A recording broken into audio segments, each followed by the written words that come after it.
pero la realidad se impone. Entonces, vamos a hablar un poco, ya que se trata del equilibrio del universo, ese equilibrio tal y como lo vieron nuestras nacientes repúblicas y el libertador Simón Bolívar.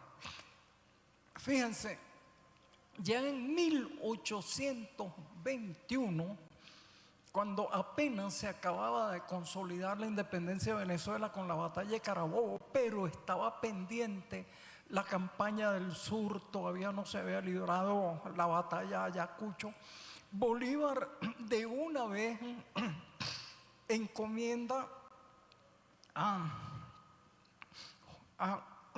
Joaquín Mosquera que convoque a las restantes naciones de América para un congreso anfictiónico.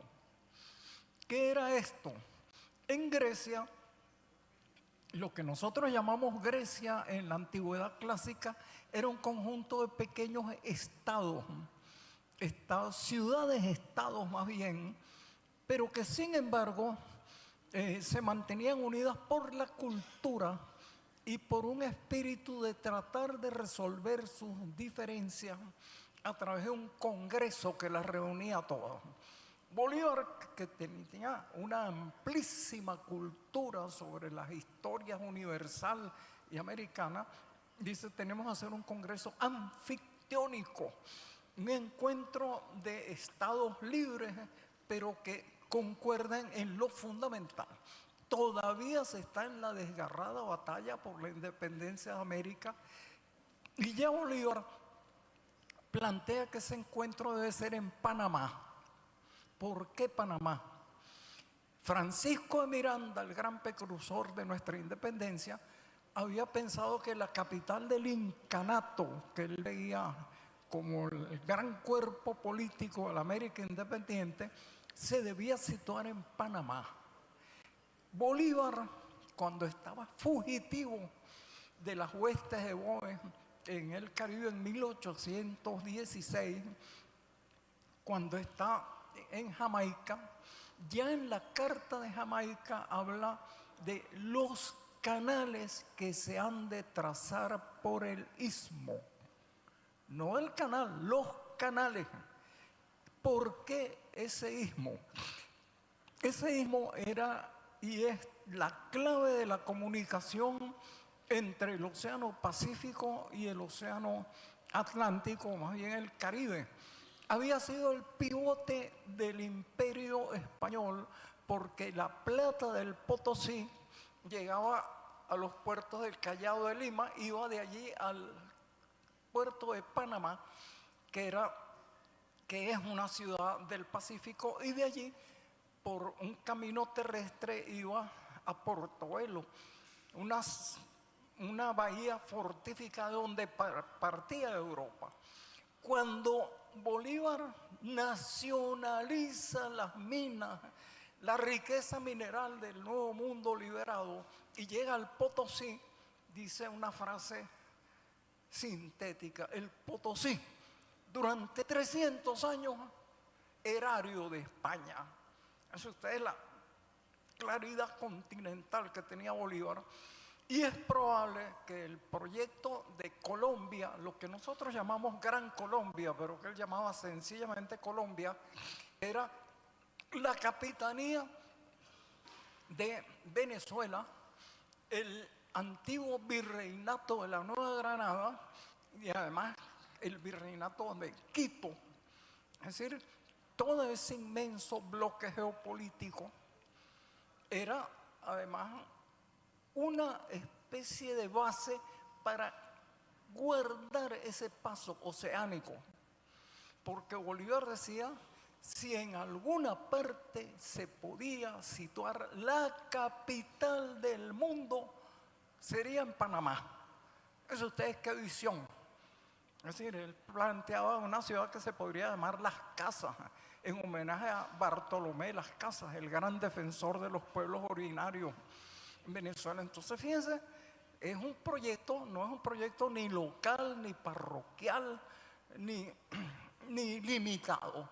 Es un proyecto, un bloque continental con el objetivo, entre otras cosas, de custodiar ese paso que es la clave del mundo. Entonces, Bolívar ya en 1821, como dijimos, está pensando en eso, pero posteriormente, a medida que avanza el proyecto independentista, reitera en las convocatorias ya en 1822, cuando se crea la Santa Alianza, una especie de bloque de las monarquías más retrógradas de Europa, con el objeto de reconquistar América y reimponer la monarquía absoluta como forma preponderante en Europa. Entonces, a partir de eso, Bolívar ya en octubre, una liga verdaderamente americana. Es decir, una cuestión de continentes. Europa intenta regresar a las formas más retrógradas. Entonces, como equilibrio del mundo, tiene que haber en América una liga, cito textualmente, verdaderamente americana. Y entonces ya en 1826 le encarga a Joaquín Mosquera que envíe plenipotenciarios y que él mismo vaya a los diversos países de América Latina recién liberados o en proceso de liberación, a fin de reunir esta especie de bloque de nuestras naciones, lo que luego llamaría Martí nuestra América. Entonces, bueno, se inicia el proceso. Ya en 1824 la batalla de Ayacucho ha acabado con la dominación española. Ni España ni Europa reconocen nuestras independencias. De todos modos, entonces Bolívar dice, bueno, si nos unimos, vamos a crear un bloque decisivo necesario para el equilibrio del mundo de naciones americanas. Bolívar no pensaba convocar a este Congreso a Estados Unidos, por razones obvias. Él había señalado que Estados Unidos parecía creado por la providencia para plagar de miseria la suerte de América en nombre de la libertad. Pero Francisco de Paula Santander, personaje que siempre hemos visto opuesto a los proyectos de Bolívar, invita a Estados Unidos a ese congreso que en alguna forma era para crear una especie de equilibrio contra el creciente poderío de Estados Unidos. El entonces presidente de Estados Unidos, John Quincy Adams, envía 2 plenipotenciarios con 2 instrucciones: sabotear en lo posible el Congreso y oponerse a la constitución de ese bloque de naciones. Uno de ellos muere, por cierto, en el camino, pero de todos modos la influencia del otro es todo lo negativa que hubiera sido posible. Fíjense que se estaba jugando allí nuestro destino como bloque americano. Brasil, en principio hay una duda sobre si invitarlo, pero Brasil había logrado su independencia con una jugarreta diplomática magistral. Es decir, que ellos adoptan a un descendiente de la casa de Braganza, Don Pedro, le dicen viva un emperador Don Pedro, y entonces se hacen independientes siendo dependientes de la misma casa monárquica. Ahora, en todo caso, Brasil era un país monárquico, mientras que el resto de la América liberada era republicana y muy ligado a los intereses europeos de los Braganza. Entonces, ese es el primer problema de esta unión. Lo cierto es que el Congreso se reúne efectivamente con una serie de plenipotenciarios. Fíjense, me dispensarán que lea, porque la palabra del propio Libertador, ¿no?, algunas de las conclusiones, de los puntos esenciales de él, dentro del tiempo de que dispongamos. Fíjense, Bolívar plantea para este Congreso: el nuevo mundo se constituiría en naciones independientes ligadas todos por una ley común que fijase sus relaciones externas y les ofreciese el poder conservador en un Congreso General permanente. Eso no iba a ser una pequeña reunión de diplomáticos, iba a ser un cuerpo deliberante continuo, perpetuo. 2. La existencia de estos nuevos estados obtendría nuevas garantías. La España haría la paz por respeto a la Inglaterra y la Santa Alianza prestaría su reconocimiento a estas naciones nacientes. En realidad, España vendría a reconocer a Venezuela décadas después y bajo el costo infame de devolverle todas las propiedades a los realistas, como si España hubiera ganado la guerra de independencia. Bueno, aparte de eso, fíjense, Bolívar señala la necesidad del equilibrio. Bolívar señala un equilibrio perfecto se establecería en este verdadero nuevo orden de cosas. Y entonces, además de eso, señala que la fuerza de todos constituiría el auxilio del que sufriese por parte del enemigo externo o de las facciones monárquicas. De nuevo, enemigos externos, los que siempre ha tenido nuestra América, o de facciones monárquicas internas dentro de esto. Y entonces señala Bolívar, y esto es importantísimo, la diferencia de origen y de colores perdería su influencia y poder.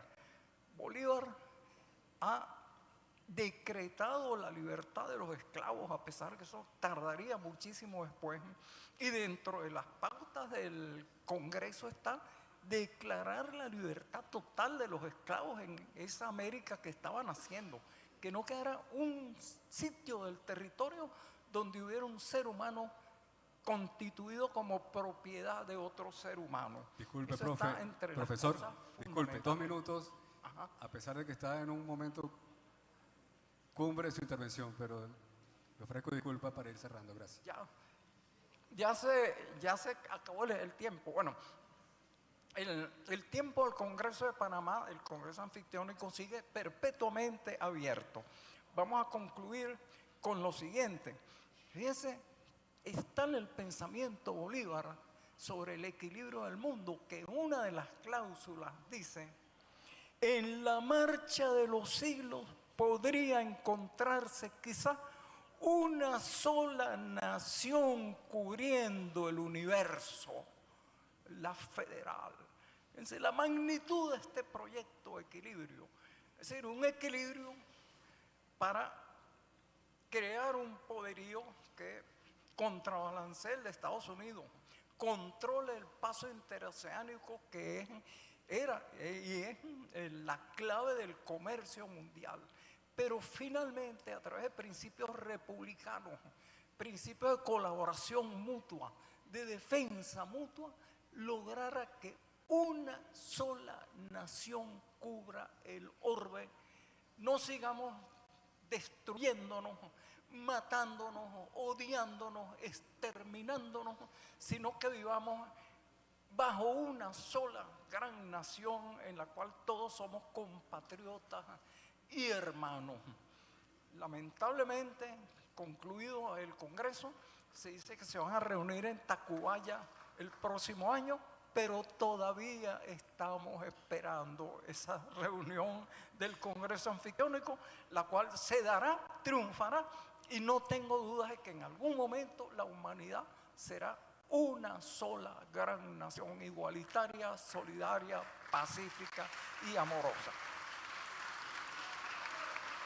Gracias.